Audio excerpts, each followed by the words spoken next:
Quines estratègies naturals fan servir els arbres i les plantes dels nostres boscos mediterranis per a fer front a un incendi forestal? Esta és la principal línia d'investigació del projecte Fustes, dut a terme pel Centre d'Investigació sobre Desertificació.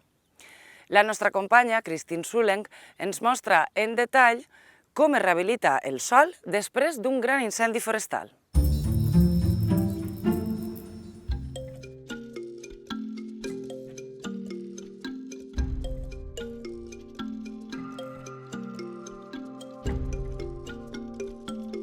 El bosc mediterrani es regenera molt ràpidament després d'un incendi. Una bona part de les espècies vegetals que habiten aquest ecosistema resilient al foc sobreviu gràcies al seu caràcter piròfit.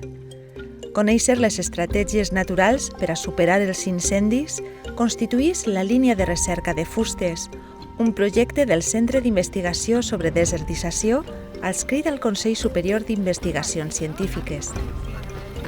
Doncs així som a la Serra Calderona. Això és una zona que es va incendiar l'any 2009. I com veieu, ara s'està regenerant la vegetació de manera natural. Vull dir, així no hi ha cap intervenció humana i es regeneren, veieu, els romanís, l'auliaga, el llentiscle, n'hi ha albaida.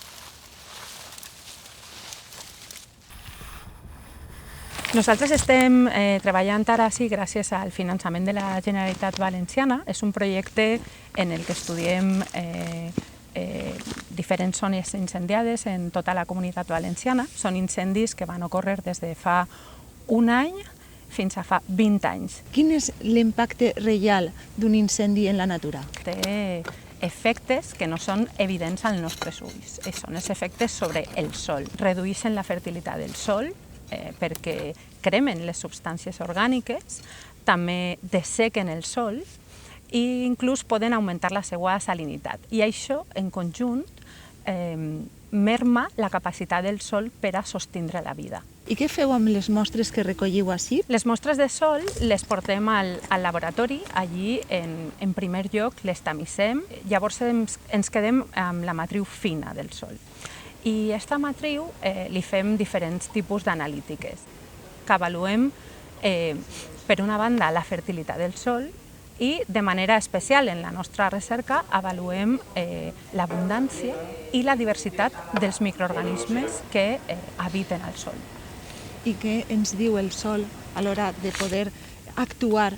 Nosaltres expliquem que els microorganismes del sòl constitueixen l'ull de l'agulla a través del qual es recicla tota la matèria orgànica que arriba al sòl. Per tant, entendre com es regenera el sòl, la seva fertilitat i productivitat, també ens ajuda a entendre com es recuperen aquestes funcions ecosistèmiques que són essencials per al sosté de la vida.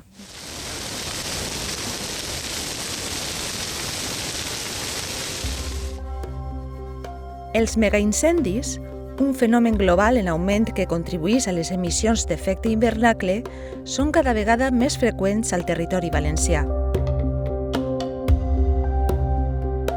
Se considera gran incendio aquellos incendios que superan las 500 hectáreas, que son incendios esporádicos, pero en los últimos años, sobre todo, por ejemplo, esta campaña del 2017, han tenido lugar unos incendios que superan las miles de hectáreas. La Comunitat Valenciana és la zona d'Espanya que més patís este tipus d'incendis. Hay registrados en todo el estado 11 incendios que superan las 20.000 hectáreas.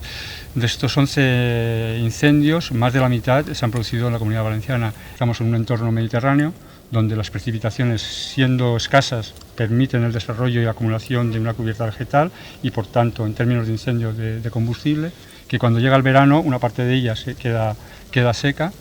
Luego también hay un aspecto de orografía, de posición geográfica, donde por la situación favorece el desarrollo de vientos de poniente, vientos fuertes muy cálidos, y también, por el contrario, la penetración de brisas marinas también llegan a esas zonas del interior, complicando lo que serían las labores de extinción y favoreciendo la propagación del incendio. I quina és la solució als incendis? La prevenció o l'extinció? La solución no es única, es una solución compleja que aborda tanto desde la prevención, la extinción, la concienciación y educación y la gestión del territorio. Saber per què els nostres espais naturals són els més amenaçats pels megaincendis i conèixer el procés de rehabilitació dels sòls ens donarà la clau per a millorar les estratègies de prevenció i de recuperació dels ecosistemes.